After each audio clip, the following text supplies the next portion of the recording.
Now, CNBC Africa's Esther Awoniyi caught up with former MPC member and the current associate professor at the Lagos Business School, and this was on the sidelines of the recent maiden edition of the Commercial Partners Investors Summit. And although he refused to give a comment about the ongoing MPC meeting, he did reveal his reservations about Nigeria's growth projections. Take a look.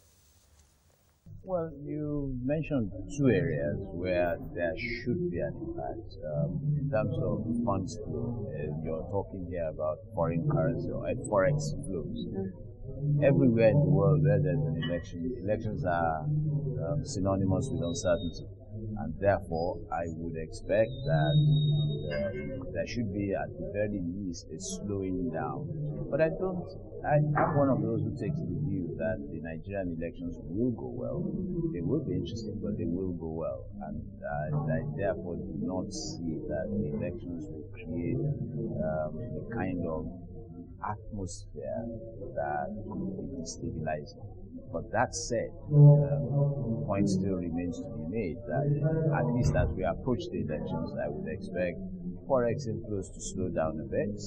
If the optics around the elections become a problem, in which case it will worsen.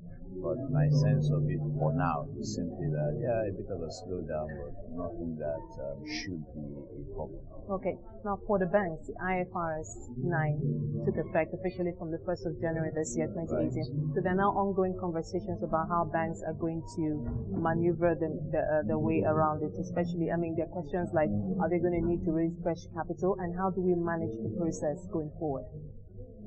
Again, like any regulation, you need to understand its impact.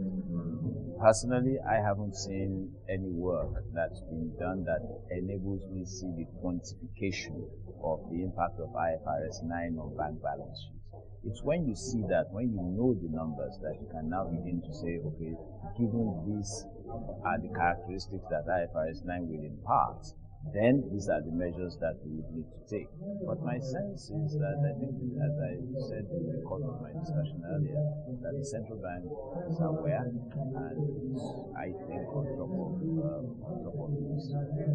Okay, so finally, there's MPC next week. I know you've said you're going to reserve your comment. I will not even comment. It's not even a matter of reserving my comment. Okay, finally, the last question then. Right. You are more conservative about GDP growth for this year. You say that we should be more realistic with a, say, 2% growth instead of a 2.5 or 3% that we've heard. Why do you say that? I'm not sure whether I'm more conservative or not. As I acknowledge, the ERGP, which is Nigeria's economic plan, is looking at about 3.5% growth. That's been revised downwards, I understand, to about 2.5. So if I say 2.5, that's about a tripling of growth compared to 2017. And so, for me, my limited understanding of economics suggests to me that to get an economy to triple its growth in 1 year is not an easy issue to achieve. We will see when the first quarter numbers for 2018 are released.